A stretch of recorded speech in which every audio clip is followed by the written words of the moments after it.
Hi there, this is Dolph from Learning Support.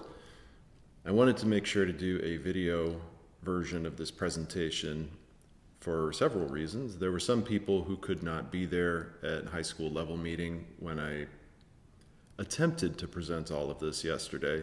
I did not get through all of it, so let's get to it.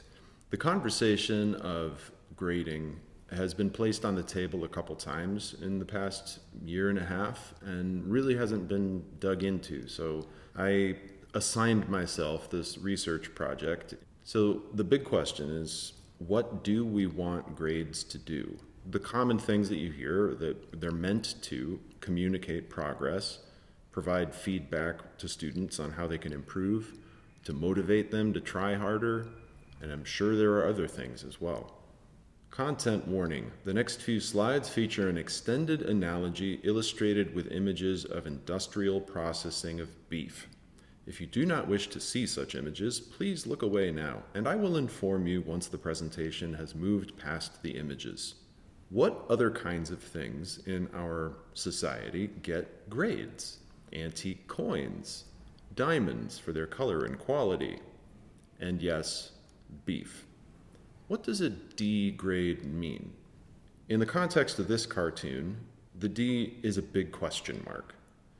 This poor student here realizes that technically they passed Spanish, but they don't know if they should move on to the next level or not because they don't really know any of the details of their relative strengths and weaknesses, what they need to focus on, and what they should feel accomplished in.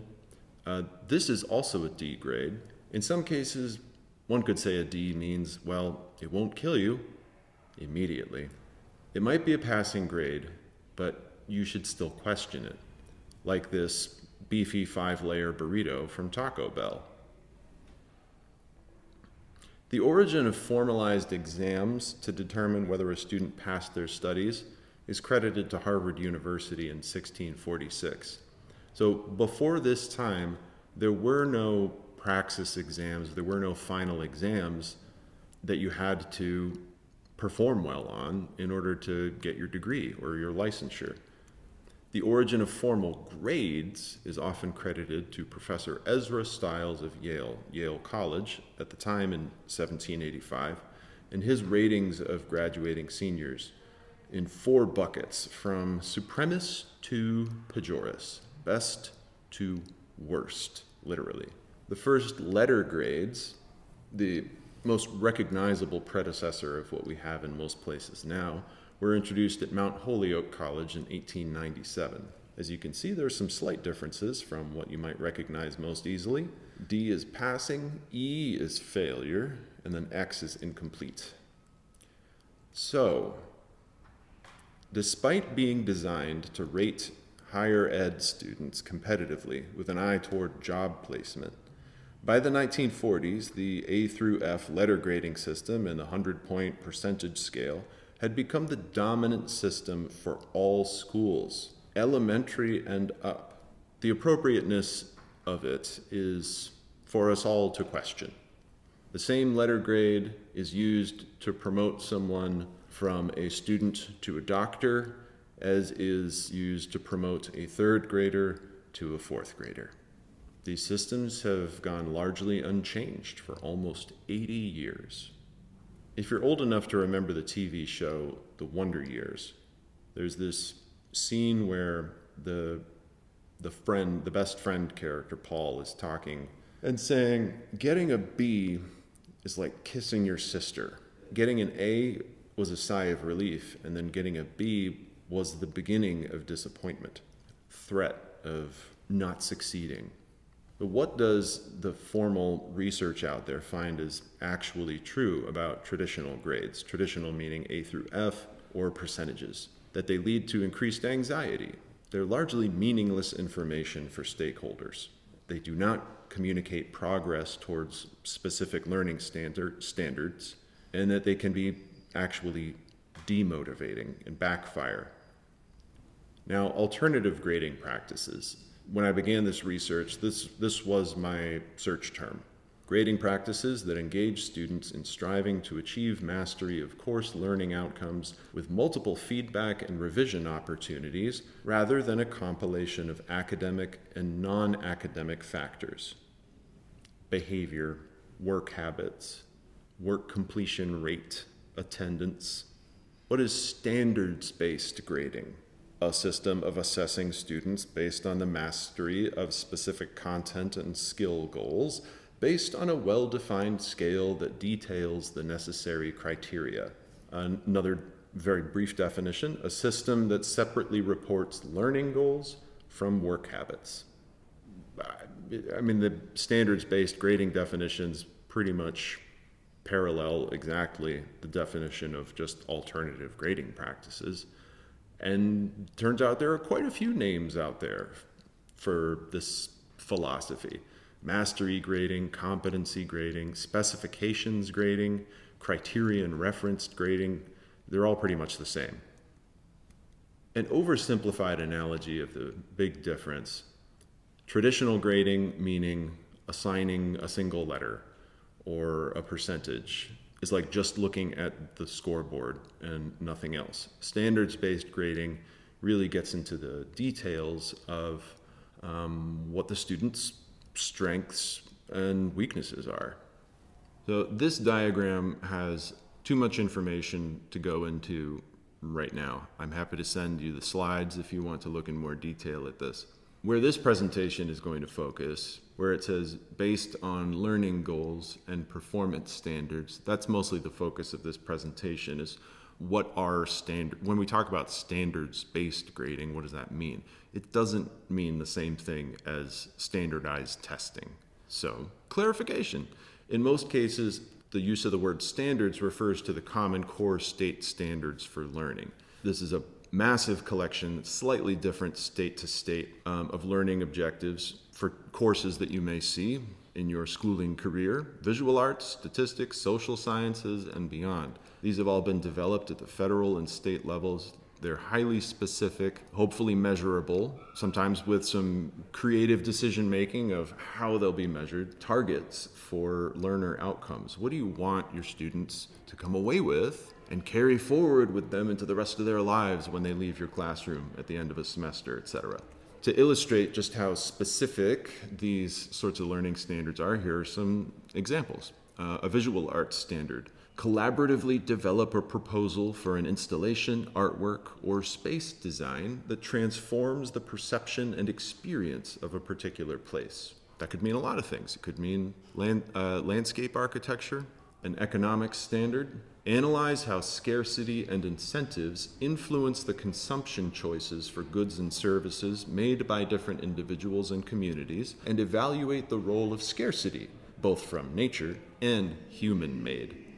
Now, we could spend a long time just combing through these enormous collections of standards and compiling grading criteria, rubrics for ourselves. However, well-articulated learning objectives already exist in many of our high school syllabuses. For example, here's something that is in the wording of a teacher's syllabus here.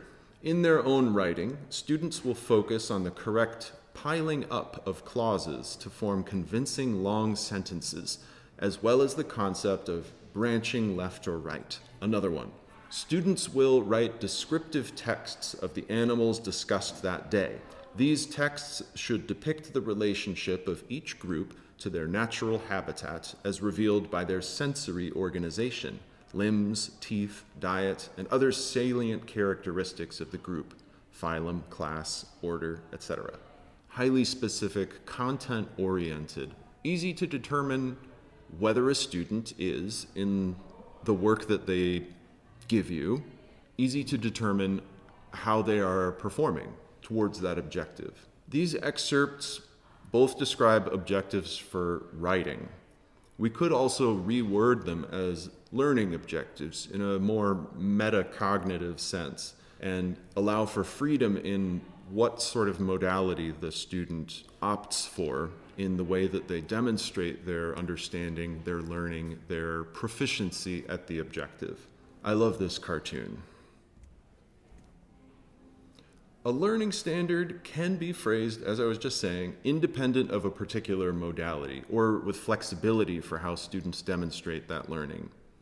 Here is how one might reword those examples that I just pulled from Chicago Waldorf High School syllabuses to align with the differentiation of how students can express their progress towards proficiency.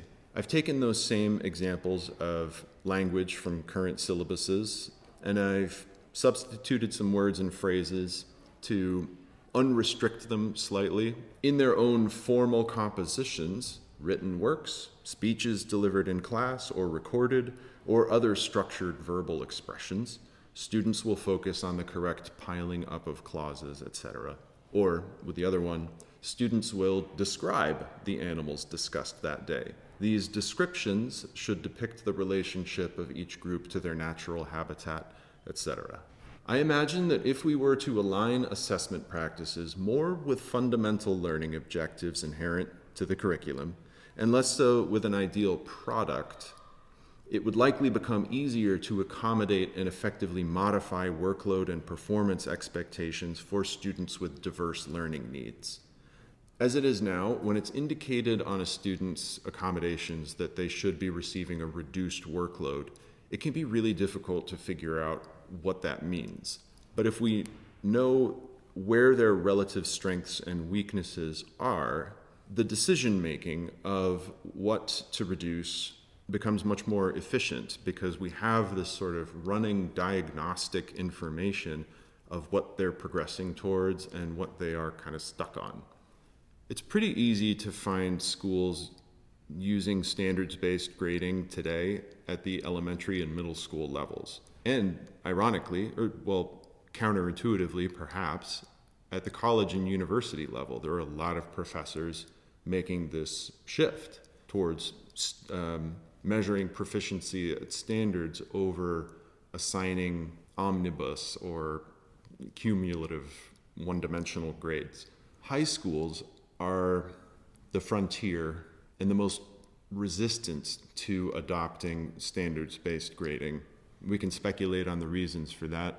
There's a lot of obsession with grades that comes with the high school years, particularly 11th and 12th grades, when people are looking at GPAs and asking questions about, whether my child is going to get into the college of my dreams or whatever it is.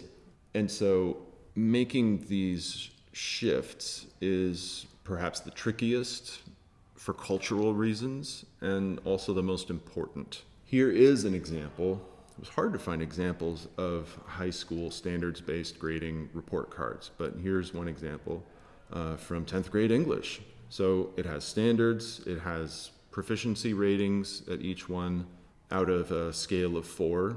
And then a lot of schools use some kind of mechanism for converting these points out of 4 scores collectively into a letter grade as a compromise for communicating to college admissions powers that be.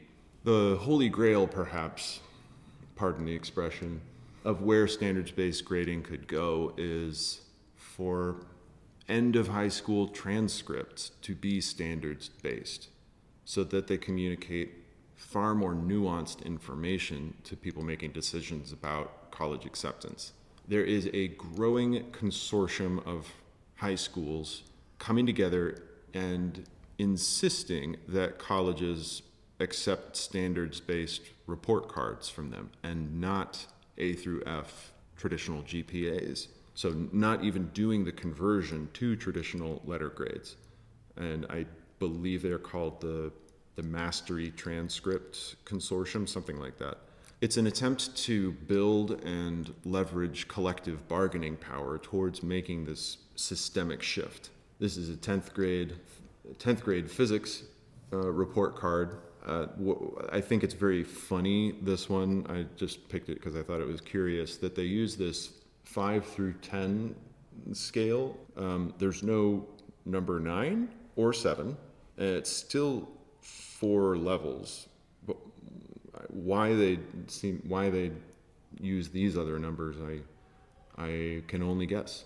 I've hinted at this already, but the concerns and the pushback to standards-based grading, they come largely from this de facto normalization of A through F grades. And standards-based grading first came into existence 30 years ago. It's very widely used in IBS schools, not irritable bowel schools, but the International Baccalaureate school system.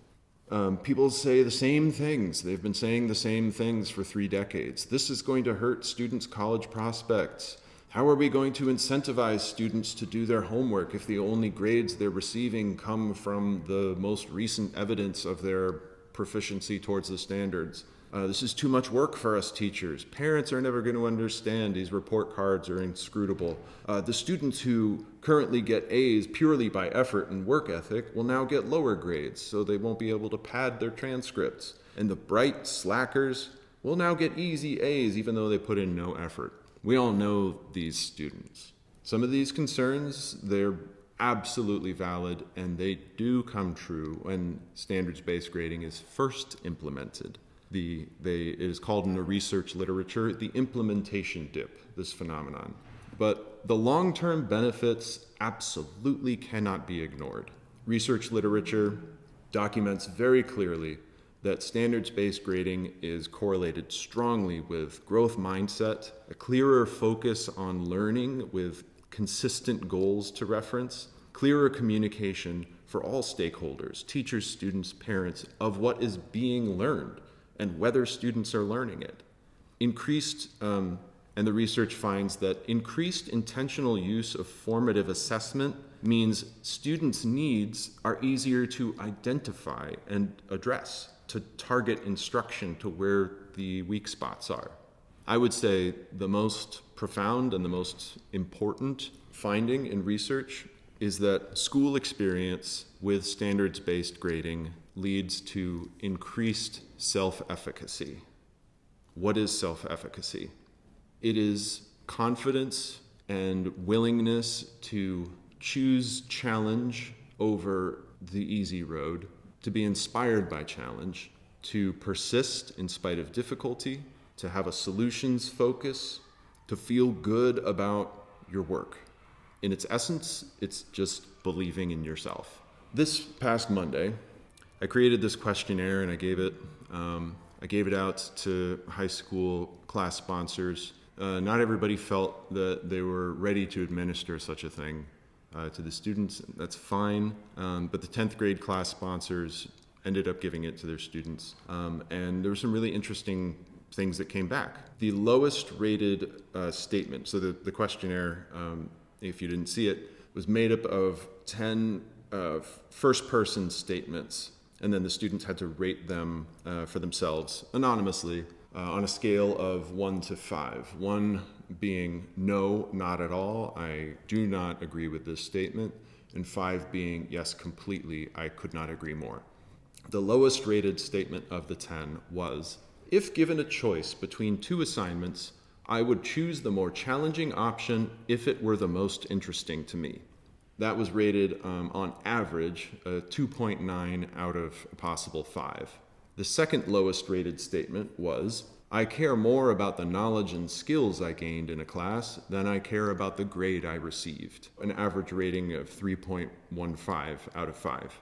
The highest rated statement was, I know how to ask for and accept help, 4.25 average. And the second highest rated, I understand how my grades are determined. So let's try to make some possible interpretations of these.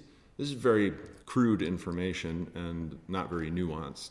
But I would say that these numbers suggest, potentially, on the positive side, students mostly perceive us as helpful. Either that, or they feel confident that they can find help out there in the world outside of school.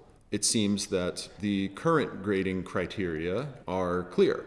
On the negative side, a significant portion of our students tend to shy away from challenge in spite of interest in a topic or assignment.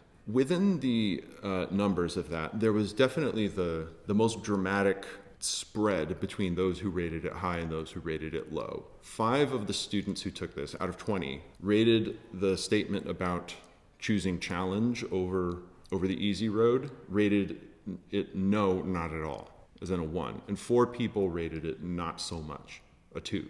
Also on the negative, a significant portion of our students are motivated more by the extrinsic reward of grades than by the intrinsic reward of learning.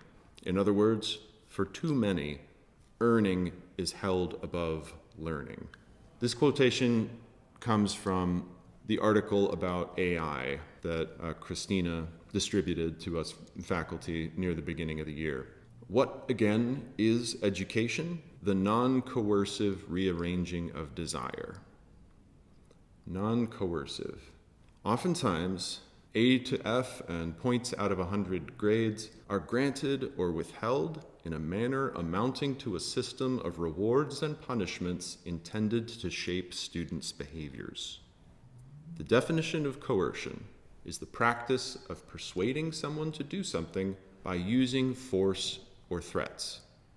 If lower grades feel threatening, which they do, giving a low grade is a form of coercion. The evidence is out there that we can help the culture of our high school shift more towards one of intrinsic motivation. These results come from a 2023 study. High school juniors show slight increases in self-efficacy scores after 1 year of standards-based grading, and near unanimous significant increases by year 5 of implementation. Self-efficacy correlates strongly with academic success. The question of whether standards-based grading will lead to decreased academic performance or increased academic performance, the research on this is too young to say there is a definite causal relationship between standards-based grading and improved academic performance after high school. However, there is a definite causal relationship between standards-based grading and increased self-efficacy scores. And in the wider research literature, there is a definite relationship between increased self-efficacy and increased academic performance. So an indirect positive correlation between standards-based grading and improved academic performance, but a positive correlation nonetheless. There are playbooks out there for how other schools have done this. We do not have to do it the way anyone else has done it. The 3 components of making a big shift and an innovative one require that there's innovation at the 3 levels of schooling, at curriculum, pedagogy, and assessment, grades. We know that the curriculum we have as a Waldorf school is human-centered and a contributor to positive personal development. It's our mission. The pedagogy we use, the way that teachers teach here, is innovative. It helps students learn on deeper levels than they would be able to in a classroom elsewhere. Our grades currently, if you look at just the final grades that students get on their transcript, it doesn't look very different from other high schools. This kind of paradigm shift does not happen overnight. This is a long-term undertaking, and we're all going to be needed if we're going to bravely do this incredible thing that I strongly believe will benefit our students for their entire lives and benefit society as a whole. Implementation of alternative grading systems and practices, it does not succeed without community buy-in. It does not succeed without collective leadership. Some of us will be more excited about this idea at the outset.